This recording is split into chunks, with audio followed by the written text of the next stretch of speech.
చెప్తారా? హాయ్ అండి, అందరికీ నమస్తే. ఎలా ఉన్నారు? బాగున్నారా? నేనే చాలా బాగున్నాను. మీరు బాగున్నారని ఈ శ్రీ దాడితల్లి అమ్మవారిని కోరుకుంటున్నాను. బొబ్బిలి మనకున్న పండుగలన్నిటికన్నా బొబ్బిలి వాసులు ఇది చాలా ముఖ్యమైన పండుగ అండి. శ్రీ దాడితల్లి అమ్మవారి పండుగ చివరి రోజు ఎలా ఉంటుందో చూడండి, రండి. చాలా బాగుంటుంది. వీడియో మాకు స్కిప్ చేయకండి, చూసి నాకు సపోర్ట్ చేస్తారని నేను కోరుకుంటున్నాను. లేట్ చేయకుండా మన వీడియోలోకి వెళ్ళిపోదాం పదండి.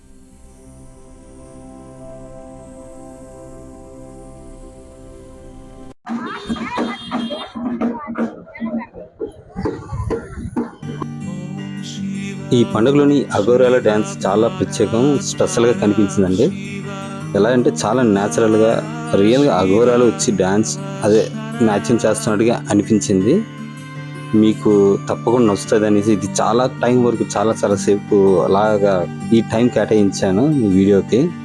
చూసి మీకు నచ్చుతుంది అనుకుంటున్నాను. నచ్చితే లైక్ చేయండి, సబ్స్క్రైబ్ చేయండి, నాకు సపోర్ట్ చేయండి.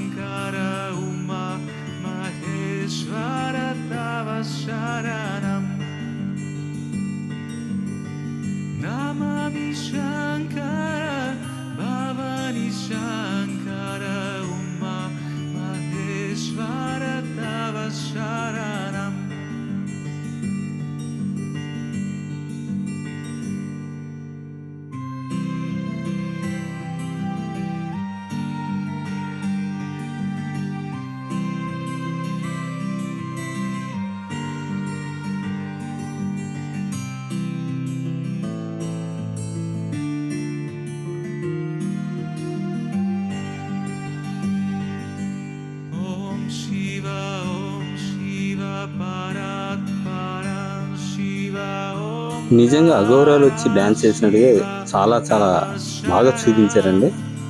అంటే లైవ్లో నేను చూసింది చాలా బాగా నచ్చింది. మీకు ఆ విధంగా నేను చూపిస్తాను లేదు తెలియదు, కానీ నాకైతే మాత్రం ఆ రోజు చాలా బాగా నచ్చిందండి.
చూసినంతసేపు చాలా న్యాచురల్గా చాలా రియల్గా అనిపించింది.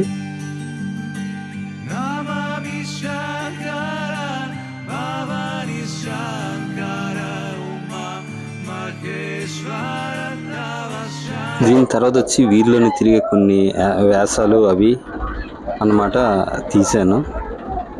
అదే చెప్పాలంటే కనుక కన్నులు విందండి ఆ రోజు మాత్రం. పండగ మాత్రం చుట్టుపక్కల ఇంచుమించుగా ఒక 30-40 గ్రామాల నుండి వచ్చిన జనాలు. కనీసం అది వెళ్ళే మెయిన్ రోడ్ అయినా సరే, మెయిన్ రోడ్లోనే చిన్న సందులాగా అయిపోయింది. అంత ఇరుగ్గా అయిపోయింది జనాలతోని. ఎక్కడెక్కడ నుండి వచ్చిన జనాలు. చాలా అంటే చాలా బాగా జరిగిందండి పండగ.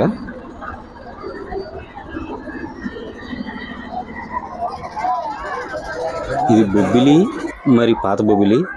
బొబ్బిలి నుండి వచ్చేది దాడితల్లి అమ్మవారు, పాత బొబ్బిలి నుండి వచ్చేది సర్వేపోలమ్మ అమ్మవారు. ఆ రెండు కూడా వచ్చి రాజుగారి దగ్గర ఆగి అక్కడ హారతి తీసుకొని వెళ్ళడం అనేది జరుగుతుంది. అది నైట్ అయిపోయింది కాబట్టి ఆ టైంలో సరిగ్గా కనిపించదని డైరెక్ట్గా లైవ్ పెట్టేశానండి. చూడండి, లైవ్ కూడా తీసాను. లైవ్లో నేను డైరెక్ట్ అంటే లైవ్ ప్రోగ్రామ్ ఇచ్చాను అనమాట. చూడండి, చాలా బాగుంటుంది, చాలా చాలా బాగుంటుందండి. అంటే ఇది ప్రతి ఒక్క సంవత్సరం కూడా ఈ పండగ తీయాలండి, తీయాలి అని ఖచ్చితమైన నియమం, ఇది ఖచ్చితమైన రూల్. ఇది లేకపోతే అమ్మవారి డైరెక్టర్గా దర్శనం ఇచ్చి ఉంటారు కదా అక్కడ పూజారులు, వాళ్ళకి దర్శనం ఇచ్చి పండగ తీయమని ఆదేశాలు ఇస్తారట. ఆదేశాలు ఇవ్వడం కాదు, ఆదేశం క్లియర్గా చూపించి కనిపించి చెప్తారు అమ్మవారు. అందుచేత తీయకపోతే ఈ ఊరు మొత్తానికి చాలా ప్రమాదం జరుగుతుందని ఇక్కడ ఉన్న వాళ్ళ నమ్మకం అండి. అది 100% నిజమేనండి. ఆ రోజుల్లోనే రాజువారి వంశాన్ని యుద్ధంలో కాపాడింది కూడా ఇక్కడ ఉన్న ఈ దాడి తల్లి అమ్మవారే. ఈ దాడి తల్లి అమ్మవారే ఆ వంశాన్ని చివరి వరకు ఇప్పుడు వరకు ఇంతవరకు తీసుకొచ్చి వాళ్ళ హోదా కానీ, వాళ్ళ పరువు ప్రతిష్ట, రాజ్యం కానీ ఎక్కడ తగ్గకుండా ఈ కొబ్బిలి గ్రామ ప్రజలందరినీ కూడా చాలా చాలా చల్లగా, చక్కగా, అందంగా, ఆనంద సంతోషాలతో ఉండేటట్టుగా చూస్తున్నారు అమ్మవారు. చూస్తున్నారని నమ్మకం కాదు, చూస్తున్నారనేది ఖచ్చితమైన మాట అండి, ఖచ్చితం కూడా. ఎందుకంటే ఈ మాట చెప్తున్నాను అంటే, రాజవంశం నుండి వంశాన్ని కాపాడి ఈ రోజు వరకు కూడా రాజవంశాన్ని కాపాడుతున్నారు కాబట్టి అమ్మవారు ఖచ్చితం అండి అది. మరి ఇక్కడ ప్రజల నమ్మకం, అమ్మవారిని దర్శించుకుంటే వాళ్ళ ఆరోగ్యాలతో పాటు, అష్టైశ్వర్యాలతో పాటు వాళ్ళ రాజయోగ్యం లభిస్తుందని ఇక్కడ వాళ్ళ నమ్మకం అండి. ఎందుకంటే మన జాతకంలోని ఉన్న అవమానాలు తగ్గి రాజసం పెరుగుతుందని ఇక్కడ ఉన్న వాళ్ళ నమ్మకం. అలాగే ఇక్కడ ఉన్న వేణుగోపాల స్వామి వారికి స్వయాన చెల్లి అని కూడా అంటారండి శ్రీ దాడి తల్లి అమ్మవారికి. ఈ వీడియో మీరు ఇంతవరకు చూసారంటే మీకు ఈ వీడియో నచ్చింది అనుకుంటున్నానండి. నచ్చితే లైక్ చేయండి, సబ్స్క్రైబ్ చేయండి. మరికొన్ని మంచి వీడియోల కోసం నాకు సపోర్ట్ చేస్తారని నేను ఆశిస్తున్నాను. అలాగే మన గతాన్ని మనం తెలుసుకోవడం చాలా ముఖ్యం కాబట్టి నాకు సపోర్ట్ చేస్తే ఇంకా ఇలాంటి పూర్వపు వైభవం కలిగిన వీడియోలు తీసి మీకు చూపిస్తాను.